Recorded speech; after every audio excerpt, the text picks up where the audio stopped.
Hi guys, welcome to my YouTube channel. It's your favorite girl, Ami. Long time no cooking. I know. So today, I want to be showing you guys one of my favorite dish and how to make it. Because I've been seeing some videos online on how people cook this food called Ukwa, breadfruit. And honestly, I had to sit down and ask myself, is it the same okwa that my grandmother and my mom taught me to cook, or is this a brand new invention? Because tell me how some people we prepare their okwa without this. I'll show you guys. At this point, they are not cooking ukwa again, they are cooking something else entirely. But anyways, no time for long story. That is why I am here to show you the proper way to cook and enjoy the best okwa ever. And if you are not a Nigerian or you've not tasted okwa before, believe you me, try this my recipe and you will come back to thank me later.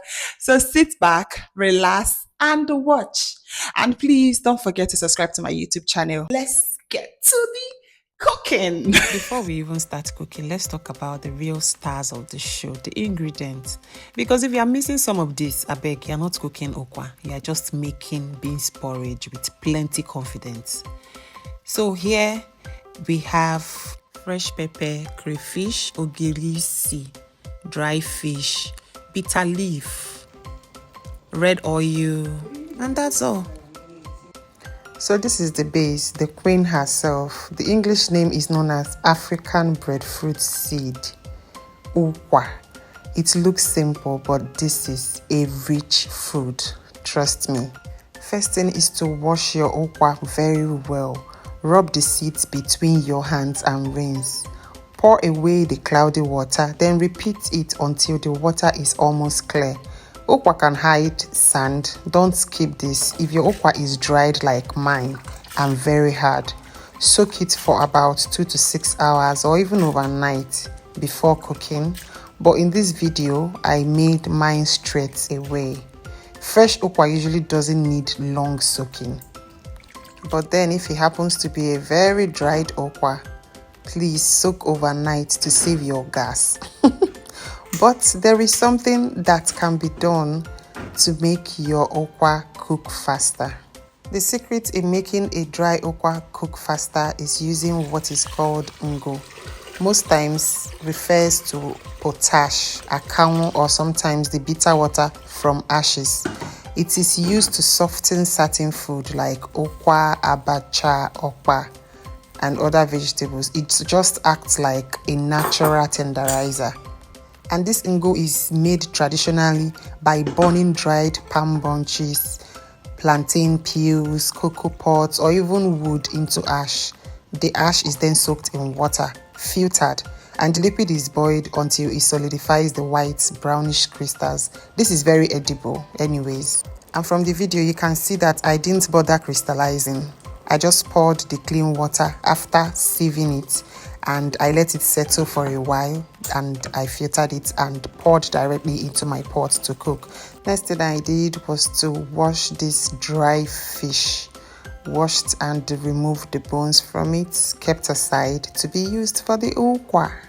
While waiting for the ukwa to be soft, I was doing and prepping every other thing I need for cooking, like blending the pepper, the crayfish, washing the fish like you see, and that's all. Be checking your okwa to make sure that the water doesn't dry in it.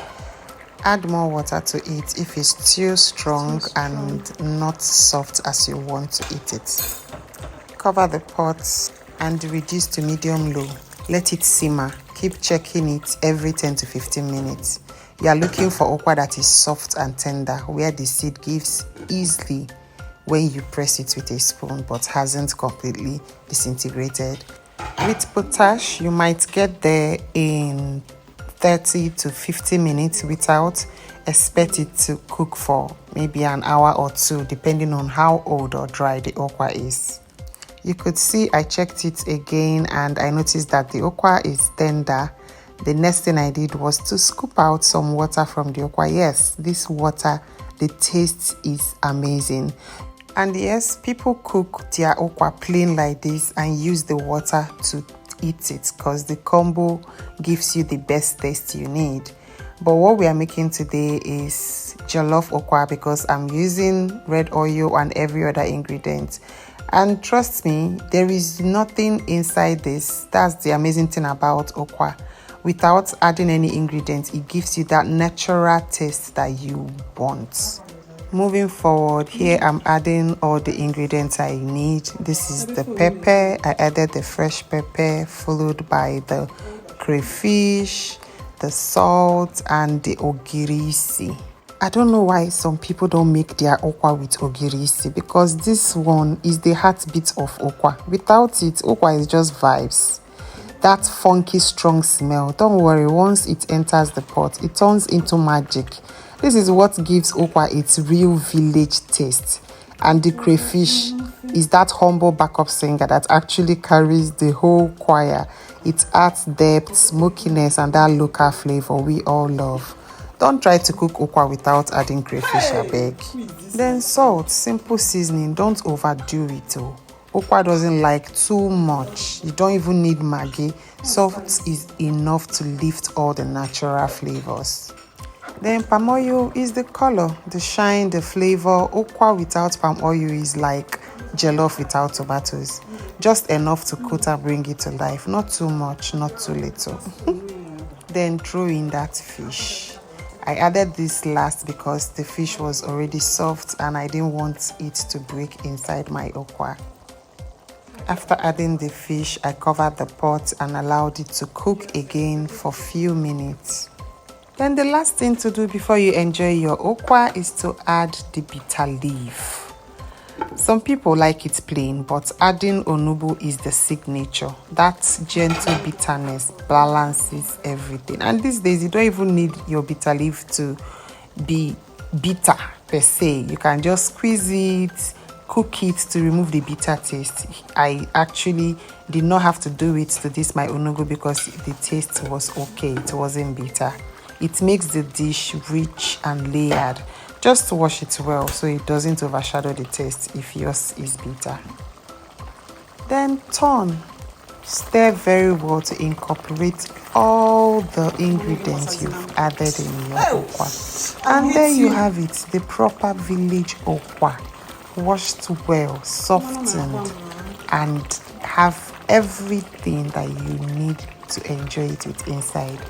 And if your neighbors knock because of that smell, don't blame them all. Please don't forget to like, subscribe, and drop your questions in the comments. Thank me later after trying this. Okay, bye. Enjoy the rest of the video.